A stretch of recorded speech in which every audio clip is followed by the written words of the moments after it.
રહ્યા છે। ગઈકાલ રાતથી અમદાવાદમાં મેઘાવી માહોલ જામેલો છે, પણ મહાનગરપાલિકાના પાપે લોકો હેરાન પરેશાન થઈ રહ્યા છે।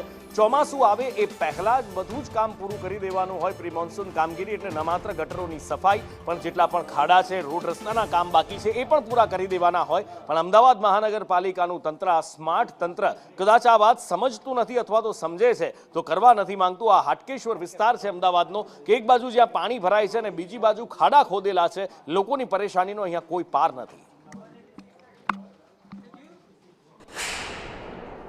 ચોમાસાની શરૂઆત થઈ ચૂકી છે, પરંતુ અમદાવાદ શહેરના અનેક એવા રસ્તાઓ છે કે જ્યાં આગળ ખોદકામ કર્યા પછી હજુ સુધી પુરાણ કરવામાં નથી આવ્યું અને આ જ કારણથી સોસાયટીમાંથી બહાર નીકળવાનો રસ્તો છે તે બંધ થઈ ચૂક્યો છે। આ દ્રશ્ય અમદાવાદ શહેરના હાટકેશ્વર વિસ્તારના છે કે જ્યાં આગળ આર્યવ્રત સોસાયટી આવી છે, મોહનકુંજ સોસાયટી આવી અનેક સોસાયટીઓ આવેલી છે કે જ્યાં આગળથી બહાર નીકળવાના રસ્તા બંધ થઈ ચૂક્યા છે।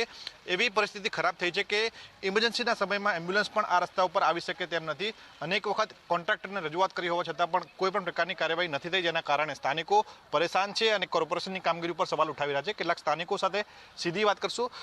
કેટલા સમયથી આ મુશ્કેલી પડી રહી છે અને શું કારણ માનો છો?